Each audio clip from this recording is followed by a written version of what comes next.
one of the most important elements that every player needs to get better is ball recognition. Let me explain what I mean by ball recognition. I talk about this in a lot of my other videos. Let's say you're playing against someone and your opponent hits a ball, and now the ball's been struck and it's flying towards you, and you collect the information of this ball and make a decision regarding your setup process accordingly.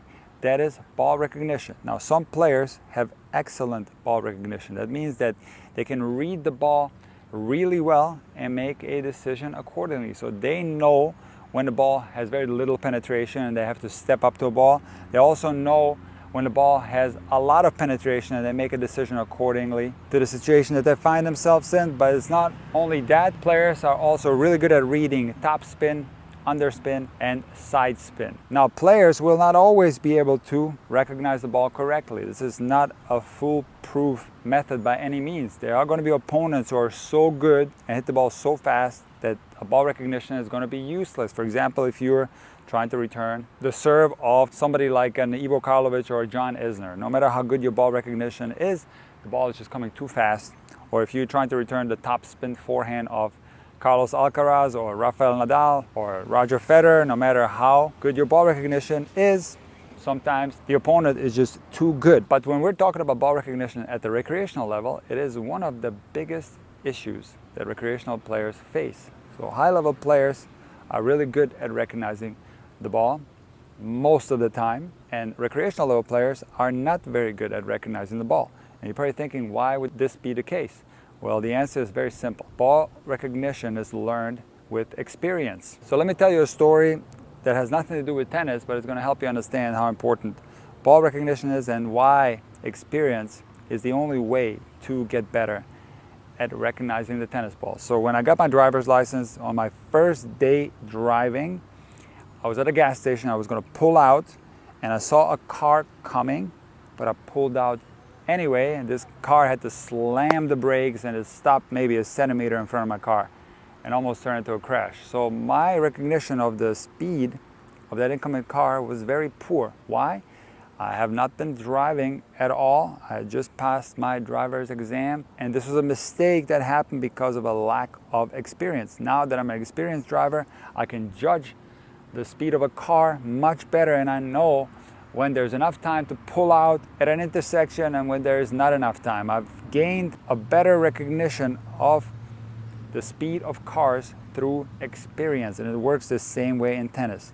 The more tennis you have played, the better you're going to be at recognizing the incoming ball. But it's not that easy. The ball recognition will not improve completely by itself. You have to make a mental effort to recognize the ball. This is what a lot of players don't understand. They have a nonchalant attitude to playing tennis. They will be on their heels and they will be overall with a low intensity in their entire body, and this includes the eyes. When you are under intensity and when you are moving your feet, when you keep your heels off the ground, your body is more ready. But it's not just the body, it's the eyes as well. You have to have this mental preparedness to be able to recognize the ball better. So in order to activate your ball recognition, you have to be ready. Your body has to be under a lot of intensity.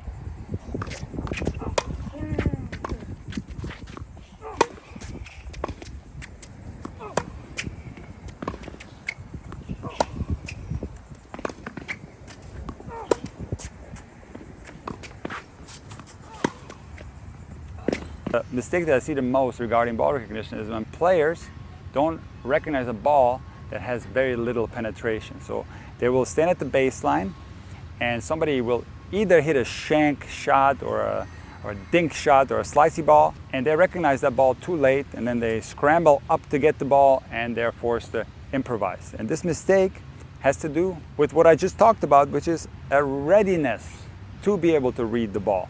So yes, ball recognition is something you're going to have to be patient with, and the more tennis you play, the better the ball recognition is going to be. But it's never going to get better if you're not ready. So what I'm asking you to do is to be patient, to learn how to recognize the ball better. But in the meantime, what you can do right now is every single ball that you play, your body has to be under electricity, your body has to be under intensity, your heels have to be off the ground, your eyes have to be wide open, and you have to be ready to exert an enormous amount of effort on every single ball. What that is going to do is going to give you a better chance to recognize the ball better. And then over time, the more you play, your general ball recognition is going to get better and better. You're going to be able to recognize penetration, different spins, different directions of the ball.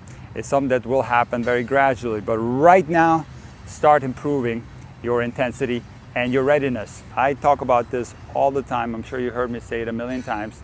But yet, even though I say this to a lot of my students, they still don't do it. And I know exactly why, because it's very uncomfortable to play tennis with intensity. It's a lot more comfortable to just stand there, have the heels to the ground, and just play like this. If you go to your local club and you watch somebody play doubles, most likely you're going to see players standing around a lot. But then when you see the top junior at your club, you don't see that. You see the shoes are squeaking and they're on their toes bouncing around. Now, it's very uncomfortable to play tennis with intensity, and this is why a lot of players don't do it. But guys, that's not all. The reason why most recreational players play in a nonchalant way with their heels on the ground and not moving enough is because moving a lot and playing with a lot of intensity can be counterintuitive. So let me explain that in a little more detail. Let's say I'm warming up with someone and we're hitting back and forth to each other right down the middle.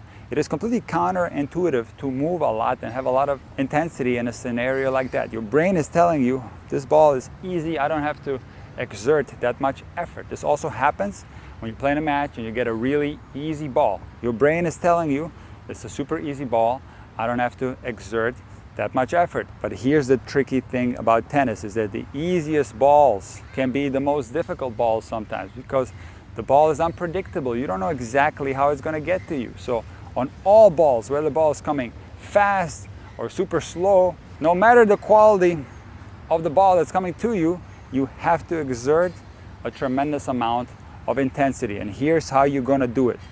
Right now, you're going to stop being on your heels. You're going to get the heels off the ground and start being on your toes. Now, this is going to be something that's going to feel weird. I'm not going to lie to you, but you're going to start bouncing around like this. Now, you don't necessarily have to leave the ground and go like this.